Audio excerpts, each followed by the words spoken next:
Et bonjour tout le monde, aujourd'hui on se retrouve pour l'épisode numéro 14 et aujourd'hui on va parler de l'inconscience. Donc ce sera peut-être le plus petit épisode de cette série puisque je n'ai pas trouvé grand chose à dire dessus. Évidemment il va falloir traiter un peu de Freud mais pas uniquement puisque Freud, nous allons le voir, n'est pas seul dans sa propre maison. Allez c'est parti.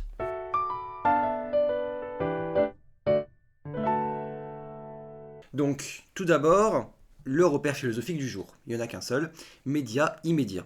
Donc média, c'est ce qui passe par des intermédiaires, quelque chose qui est indirect. On peut par exemple penser aux médias. Les médias, c'est aussi quand on regarde par les informations à la télé, et ben c'est indirect parce qu'on n'a pas les informations directement en face de nous. On les a par l'intermédiaire de la télé. Médias, donc. De l'autre côté, on a immédiat. Immédiat, on sait directement ce que c'est. Immédiat, c'est ce qui se passe directement, sans intermédiaire direct. Voilà. Donc comme toujours, il faut définir le sujet du jour, l'inconscient. Donc l'inconscient, c'est une instance de l'esprit qui ne dépend pas de nous et qui agit sur notre conscience et sur nos actions. En fait, c'est une forme de déterminisme. Si vous voulez savoir ce que c'est que le déterminisme, je vous laisse regarder le premier chapitre.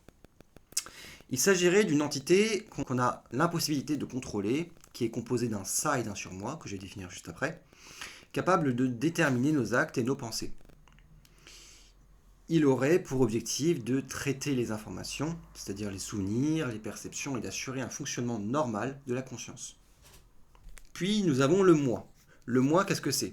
Selon Freud, c'est la partie consciente qui est immergée dans la conscience. C'est-à-dire que dans la conscience, c'est l'ensemble de notre cerveau, et dedans, on a une petite partie qui s'appelle la conscience.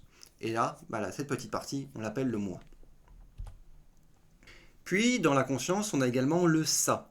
C'est notre désir aveugle et pulsionnel, notre bestialité et notre forme amorale qui remonte au moi tous les désirs qu'on souhaite. En réponse au ça, nous avons le surmoi. Donc lui, c'est plutôt la version améliorée de nous-mêmes, d'où le préfixe sur devant moi.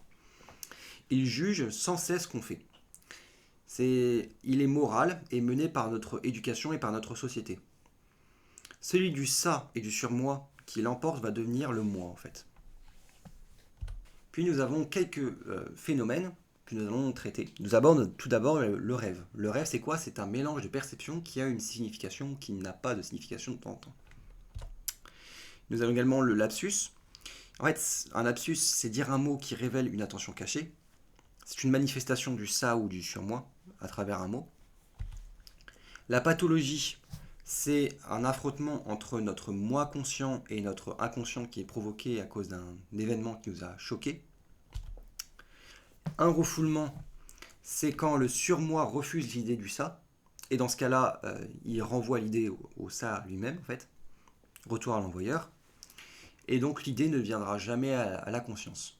Et ça fait du mal, et ça fait forcément des dégâts, d'où la pathologie. Et enfin, là, le talking cure, donc ça c'est le fait de ramener, en fait c'est en traduction française, c'est la cure par la parole en fait, c'est le soin par parole, c'est le fait en fait de parler, ce qui peut ramener à la conscience les causes du trauma, et donc avec une discussion répétée, ça peut soigner un patient en fait. Maintenant quelques citations, tout d'abord celle qu'on doit à Freud, il y en a trois en fait, et la première, une qu'on doit à Freud, le moi n'est pas maître dans sa propre maison. Donc ici c'est assez imagé puisque la maison est notre esprit. La conscience n'est pas maîtresse de cette maison, c'est plutôt l'inconscient qui est maîtresse. Par contre, petit détail, comme je l'ai précisé au début de la vidéo, il faut faire attention à ne pas citer que Freud quand on parle d'inconscient, puisque Freud certes a fait du grand travail sur cela, mais ce n'est pas le seul. Il n'est pas maître dans sa propre maison. Puis nous avons une citation qu'on doit à Jean-Paul Sartre et pas à Saint-Augustin comme sur cette image. L'enfer, c'est les autres. En fait, le regard des autres peut nous enfermer dans une image figée de nous-mêmes qui limite notre liberté. Sartre va montrer que notre identité se construit par autrui, ce qui peut être une source de souffrance. Ce n'est pas la présence des autres qui est infernale, mais plutôt le jugement constant qui constitue notre mémoire externe. C'est-à-dire que on va construire une mémoire les autres vont construire une mémoire de nous. C'est-à-dire que si on est méchant, on a un tempérament colérique, et ben tous les autres vont se dire oh là là, lui il est colérique, et ça va construire une mémoire de nous, comme quoi nous on est colérique. Voilà. Et enfin, une dernière citation qu'on doit à Freud, l'inconscience exprime à l'infinitif. Il suggère que le désir et les pulsions de l'inconscient ne sont pas liés à une personne ou à un moment précis. Ils sont plutôt intemporels, impersonnels et bruts. L'infinitif, impersonnel, pourquoi impersonnel? Puisque ce n'est pas le moi, mais je précise, c'est l'ensemble du cerveau. Le moi n'est qu'une seule partie, incluse dans la conscience, dans l'inconscience. L'infinitif exprime une action pure sans sujet défini, tout comme les mouvements de l'inconscient qui échappent à la logique et à la structure du langage conscient. Maintenant, quelques références philosophiques, même s'il n'y en a pas vraiment beaucoup, il y en a juste une grande à connaître. C'est le cas Anao dans De l'hystérie. Donc, en fait, De l'hystérie, c'est un roman, c'est un essai co-créé par le docteur Breuer et le docteur Freud. Breuer est un peu plus âgé que Freud, c'est un peu son apprenti. Et donc, il date du XXe siècle, du début du XXe siècle. Et donc, dans ce roman, ils exposent le cas Anao. Anao, c'est un pseudonyme. En fait, en réalité, cette femme s'appelle Bertha Pappenheim. Donc, en fait, Bertha Pappenheim souffre de plusieurs symptômes. Elle a des paralysies régulières du bras, des troubles de la parole dans sa langue maternelle. En fait, elle doit chercher des mots en anglais ou en français, ou même en italien, sachant qu'elle parle allemand. Elle souffre également de crises de somnambulisme et de douleurs au bras, au cou et à la tête. On voit que ces symptômes sont somatiques, c'est-à-dire qu'ils sont relatifs au corps, qui ont pour cause l'inconscience. Le docteur va lui demander les événements particuliers qui lui sont arrivés à sa vie. De base, il n'y avait pas grand-chose, mais en fait on découvre que Anao a eu un père mort de la tuberculose, et que c'est elle qui est restée à son chevet jusqu'à sa mort pour s'occuper de lui. C'est un événement qui donc l'a traumatisé, et donc ça a impacté son inconscient.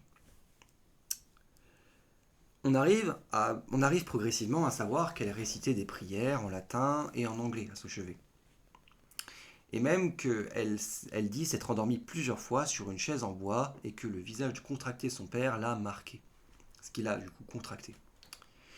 En fait, la cause de la maladie du patient est un trauma. La psychanalyse freudienne va donc mettre en lumière les traumatismes et va donc les faire remonter, en remontant les causes. Lors de ses sommeils, elle va rêver d'un serpent noir au pied du lit de son père. Mais elle est paralysée. Ces symptômes sont explicables à cause du traumatisme de la mort de son père, et donc elle va être... mais elle est paralysée. Ce qui va donc mener à ces paralysies et à ces problèmes de langue. Et en fait, en parlant, en soignant par la parole, on retrouve la talking cure, et ça va s'alléger, ça va aller de mieux en mieux, puisque elle va remonter à la conscience ces problèmes-là. Voilà. Maintenant, deux petites références. Tout d'abord, dans le livre Et Nietzsche a pleuré de Irving Yalom, il y a une discussion fictive entre Anao et Nietzsche. Mais qu'est-ce qui se passerait si Nietzsche se serait tourné vers la psychanalyse? Et ça, je vous laisse lire le livre, si vous avez le temps, pour le découvrir.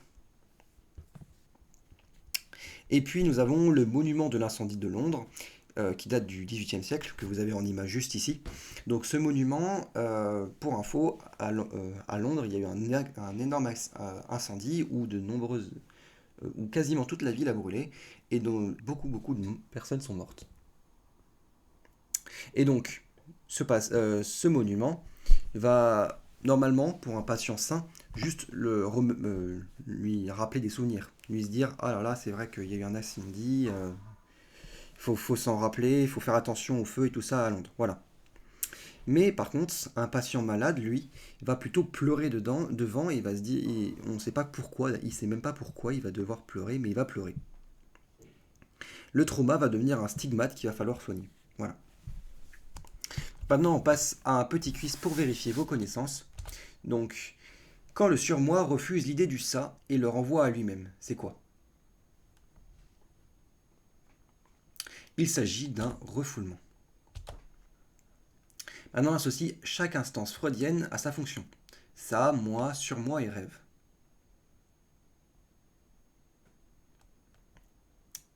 Donc le ça, c'est les désirs bruts, les pulsions.